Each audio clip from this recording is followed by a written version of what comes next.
Guys, welcome to this new video tutorial. In this video, I will show you the easiest way how you can set up multiple monitors when you are plugging 2 or 3 or additional monitors to your laptop. So probably you have a docking station or you have a desktop computer, a laptop, and you would like to connect multiple monitors to it. However, you are not able to do extend or even you are not able to adjust it as you want. So here I have my laptop to which I plugged a docking station to plug 2 additional monitors. You might have a PC or a laptop and you have done the same with or without the docking station.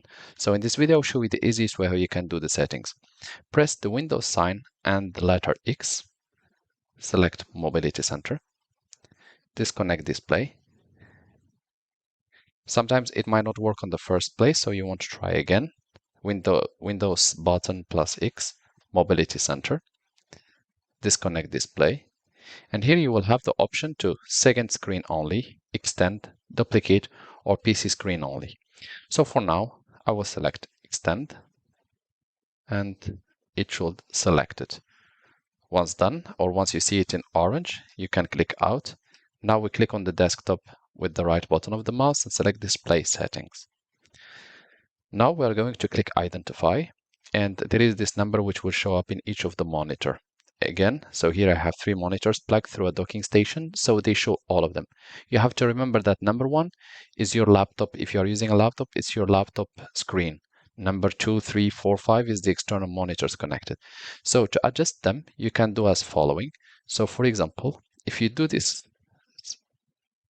it like this and you click apply, then to move to the second monitor or third monitor, you have to go on the top here. You can see my mouse. So you have to go on the right to go to the second monitor on the top, and you have to go on the left to the top to go to the third monitor. If you do the other way around, then you will have to go to the bottom to access the other monitors, one on the right and one on the left. You can organize them as you want. So with this way, I will have to just to navigate vertically by the mouse to access the other monitors. Once done, and you can also shift as you like. Once done, click apply and your settings should take effect. Once done, you can go click on X to close and the settings has been saved. I hope this video tutorial was helpful to you guys. If you are still in need of help or assistance, just write a comment and we will do our best to help you. If you'd like to encourage us to make more video tutorials, you can always do that by clicking a like and a share. And do not forget to subscribe to get our latest videos. Thank you for watching and talk to you soon in a new video tutorial.